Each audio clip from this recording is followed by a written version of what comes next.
అనుకున్న పనులు జరగడానికి బ్రహ్మశ్రీ గోరుగుంట్ల సురేష్ బాబు గారిచే వారాహి పాశుపత హోమం. నమస్తే అమ్మా. నమస్తే అమ్మా. మీ మోస్ట్ ఫేవరబుల్ డేస్ లో one of the day Guru Purnima. Guru Purnima వచ్చేస్తుంది కదా, మరి ఈ రోజు మేమంతా ఏం చేయాలో చెప్పరా మాకు?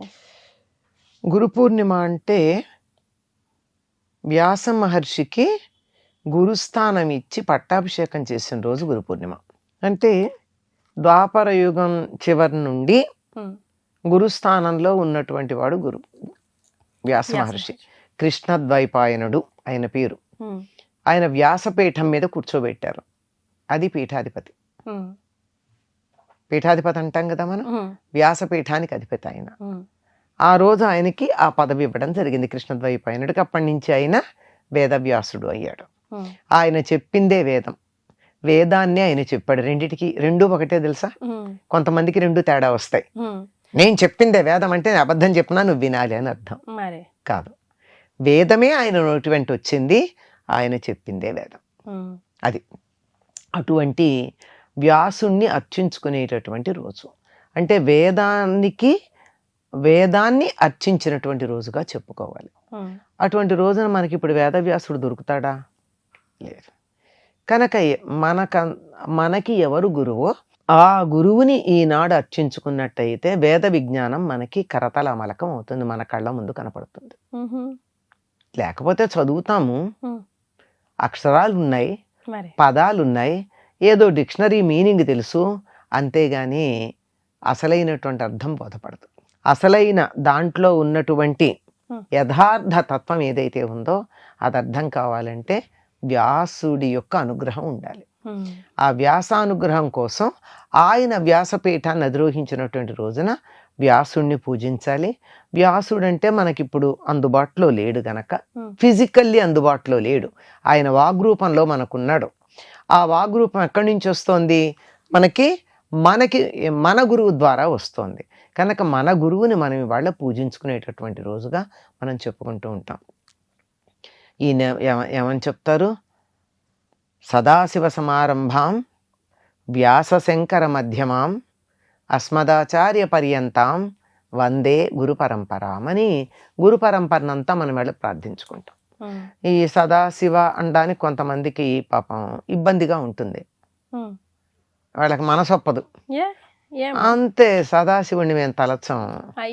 అలా ఉన్నవాళ్ళు నారాయణ సమారంభం అని చదువుతారు దీన్ని. నారాయణ సమారంభం వ్యాసశంకర మధ్యమాం. ఆ వ్యాసశంకర దగ్గర కూడా మార్చుకునేవాళ్ళు మహానుభావులు కొంతమంది ఉన్నారు, వారి చాదస్థానికి నమస్కారం. వ్యాస శంకర మధ్యమం. అక్కడి నుంచి తర్వాత మనకు అందించింది ఎవరు? నారాయణుడి నుండి వచ్చినటువంటి వాడు వ్యాసుడు. వ్యాసుడు తర్వాత మనకి జ్ఞానాన్ని అందించింది శంకర్లు, వాళ్ళు మధ్యలో ఎంతమంది ఉన్నారో తెలియదు కానీ అస్మదాచార్య పర్యంతం, నా గురువు గారి వరకు ఉన్న గురు పరంపరకి నమస్కారం. గురువులు ఒక క్రమంగా ఉన్నారు. మామూలుగా కూడా గురువులు మనకు ఒక వరుసలోనే ఉన్నారు. అక్షరాలు నేర్పించినటువంటి ఎల్కేజీ టీచర్ దగ్గర నుంచి ప్రతి క్లాస్లో ఒక్కొక్క గురువు ఉండి చివరికి మనకి మన జీవిత లక్ష్యం చూపించినటువంటి గురువు, మంత్రోపదేశం చేసిన గురువు దాకా ఇంతమంది ఉన్నారు. వీళ్ళందరిలో ఎవరు తక్కువ? మొట్టమొదటి అక్షరాలు నేర్పించకపోతే పదాలు చదవగలమా? పదాలు లేకపోతే వాక్యాలు చదవగలమా? వాక్యాలు రాయడం రాకపోతే పుస్తకాలు చదవగలమా? అర్థం చేసుకోగలమా? ఇలా అందరికీ ప్రాధాన్యం ఉంది. కనుక గురు పరంపర, గురువుల యొక్క క్రమం, ఒక వరుస. వీళ్ళలో ఎంతమందో నాకేం తెలుసు అండి, నా గురువు తెలుసు, గురువు తెలుసు, పరమ గురువు అంటారు.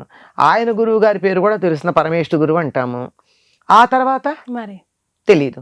కనుక ఎంతమంది ఉన్నారో అందరూ నాకు పేర్లు తెలియకపోయినా వీళ్ళందరికీ నమస్కారం అని చెప్తాం. నారాయణుడో సదాశివుడో లేరు, వ్యాసుడు శంకరుడు లేరు, మధ్యలో ఉన్న గురువులు కూడా లేరు. అస్మదాచార్య పర్యంతం అన్నాం కదా, నా గురువు గారి దాకా అన్నప్పుడు నా గురువు గారికి నేను నమస్కారం చేసుకుంటా. నేను గురువుగా ఎవరిని భావించుకుంటానో ఆయన్ని పూజించడం ఈనాడు చేయాల్సిన పని. సరే, అందరికీ గురువులు, చిన్నపిల్లలకి వాళ్ళకి గురువు ఎవరో తెలియదు. వాళ్ళకి అప్పుడు పాఠం చెప్పిన క్లాస్ టీచరే గురువు అవ్వచ్చు. అది వేరే ఇది వేరే కదమ్మా.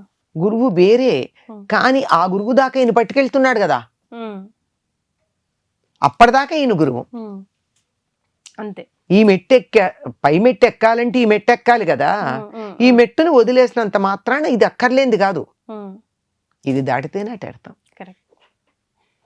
కనుక ఇప్పుడు నాకు ఆ గురువుకి ప్రతీకగా ఈ గురువుని, అసలైన గురువు ఎవరో, నా గురువు ఎవరో నాకు తెలియదు అనుకో, నాకు ఈ పాఠం చెప్పిన గురువుని ఆ గురువు ఎవరో తెలియని గురువుగా భావించుకుంటే క్రమంగా వెడతాం మనం అక్కడికి, వెళ్ళడం జరుగుతుంది. కనుక వారిని గౌరవించి పూజించుకునే పద్ధతి ఉంది. ఇవన్నీ అందుబాటు లేని పరిస్థితులు ఉంటాయి. ఒక్కోసారి ఎక్కడో ఉంటాను, నాకు పాఠం చెప్పిన గురువు కూడా కంటికి కనపడకపోవచ్చు, నేనే వెళ్ళలేని పరిస్థితిలో ఉండొచ్చు. అప్పుడు వేద గ్రంథాలు ఎవరి దగ్గర ఉన్నాయి? ఇప్పుడు ఏం లేవు. కనుక భారతమో భాగవతమో ఉండాలి, అది లెక్క. అందుకని అక్కడ ఆగాను నేను.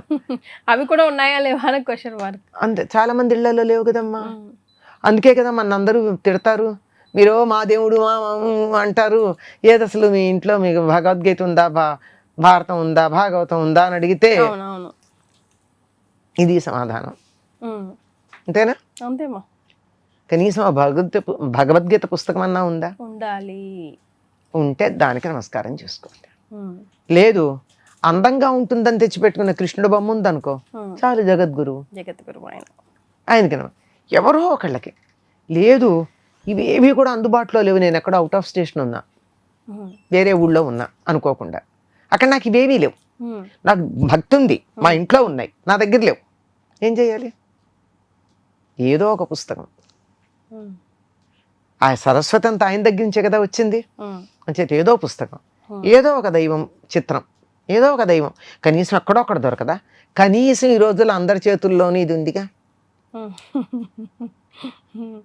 అందులో తీస్తే ఏదో ఒక దేవుడి ఫోటో దొరకదా? ఎవరో ఒకళ్ళు పంపించరా? దానికైనా నమస్కారం చేసుకోవాలి. గురు తత్వం ఏదైతే ఉందో, మీరు ఇందాక అన్నారే ప్రస్తుతం ఉన్న గురువు అని, ఆయన గురువు కాదు కదండి, ఆ గురువు పాఠాలు చెప్పిన గురువు ఒకటి కాదని అన్నారు కదా. కాదా అన్నారు కదా. అసలు గురువు అన్నది ఒక తత్వం. శరీరాలు మారచ్చు, ఆ తత్వం ఎప్పుడు నీకేది కావాలో అది బోధ చేస్తుంది. అక్షరాలు నేర్చుకునే రోజుల్లో ఆ టీచర్ రూపంలో ఉన్నది నీ గురువే. ఏది కావాలంటే అది నీవు నేర్చుకునేటప్పుడు ఆ నేర్పినటువంటి వారి రూపంలో ఉన్నట్టు నీ గురువే. ఆయన ప్రతిసారి నీ దగ్గర అదే నీకు అన్ని నేర్పడానికి ఆయన పని మానుకుని నీకు టోటల్ సర్వెంట్ కాదు కదా, నీకు ఏది కావాలంటే అది నేర్పించడానికి ఆర్ పెయిడ్ ట్యూటర్ కాదు కదా. అందువల్ల ఏ రూపంలో నీకేది కావాలో అది నేర్పించే గురువు రూపంలో ఉన్నటువంటి వాడు నీ గురువే. అటువంటి గురువుకి నమస్కారం చేసుకుని ఆయనకి పూజించుకోండి. అందుబాటులో గురువు గారు ఉంటే వెళ్ళి ఆయన పాదాలకు నమస్కారం చేయండి. చేతనైతే 2 పళ్ళు చేతిలో పెట్టండి. అంతకన్నా ఎక్కువ గురువులు ఆశించేది కూడా ఏమి ఉండదు. నిజమైనటువంటి గురువు శిష్యుడి నుంచి లక్షలు కోట్లు డబ్బులు ఆశించడు. మాకు ఆల్రెడీ లివింగ్ లెజెండ్ కనిపిస్తూనే ఉన్నారు. నేను నా డ్రీమ్ ప్రేక్షకులకి మాకైతే 100% మీరే గురువు. సో మీకే మా పాదాభివందనాలు. శుభం భూయాత్. మీరు లేకపోతే ఎన్ని ధర్మ సందేహాలు అట్లాగే ఉండిపోతాయమ్మా. అమ్మా చెప్పేవాళ్ళు చాలా మంది ఉన్నారమ్మా, వినేవాళ్ళది లోటు, చెప్పేవాళ్ళకి ఇప్పుడు లోటు లేదు. ఏమో మాకు మీ ప్లేస్ ఎవ్వరు ఎప్పటికీ రీప్లేస్ చేయలేరు. మీరంటే మీరు అంటే మీకు అలా గురి కుదిరింది కనుక అంతే, అంతకన్నా ఇంకేం కదండి. గురు కుదిరిన చోటే గురువు ఉన్నాడు అన్నారు. నాతో పాటు మీరు కూడా ఈ వీడియో కింద అమ్మకి గురు పూర్ణిమ విషెస్ ని తెలియజేసే అవకాశం ఓపెన్ పెడతాను. కమెంట్ బాక్స్ విషెస్ చెప్పండి. చాలా సంతోషం అమ్మ, ధన్యవాదాలు. నమస్తే. And for more videos, please subscribe to iDream. Please subscribe to iDream. Please subscribe iDream. And please subscribe to iDream. For more videos, subscribe to iDream. please like, share and subscribe to the channel. Congratulations, iDream. Subscribe to iDream. Subscribe to iDream. So subscribe to iDream Media. iDream ki iDream team andarki huge congratulations. Please subscribe iDream Media. Please subscribe to iDream. Subscribe iDream. Please subscribe to iDream. iDream అంటే నా కళల ఛానల్ను subscribe చేసుకున్న నోరు తిరుగుతలేదు, మీరైతే గంట గుర్తు కొట్టండి. For more such videos, please subscribe to iDream. Subscribe to iDream. Please subscribe to iDream. Please subscribe iDream Media. Please do subscribe to iDream. Please subscribe to iDream Media. For best entertainment and information, please subscribe iDream. And don't forget to subscribe to iDream.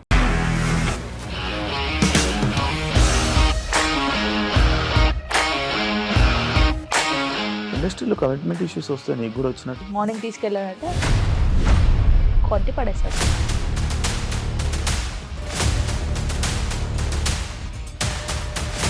ఒక్కళ్ళు కూడా చూడలేదు ఈ cinema అని చెప్పడానికి కూడా చాలా ధైర్యం కావాలి. అది నిజం కదా, దాంట్లో ధైర్యం ఏంటి ఇది? నెక్స్ట్ డే ప్లేట్ మార్చేస్తే తప్పు కదా. As of now we are comfortable this అని నేను అనుకుంటున్నాను. రష్మిక గారిది మీది ఒకే ఊరంట కదా? నీకు కోపం వచ్చిందంటే బాగా తిట్టేత్తరా? తిట్టేద్దామండి. నిజంగా గేమ్ ని ఎలా చేంజ్ చేయగలిగారు? ఏపీఎస్ఎఫ్సి వాళ్ళకి 6 నెలల్లో నేను 6 లక్షలు కట్టా. బిజినెస్ చేయాలనుకుంటే it is as difficult as riding a tiger.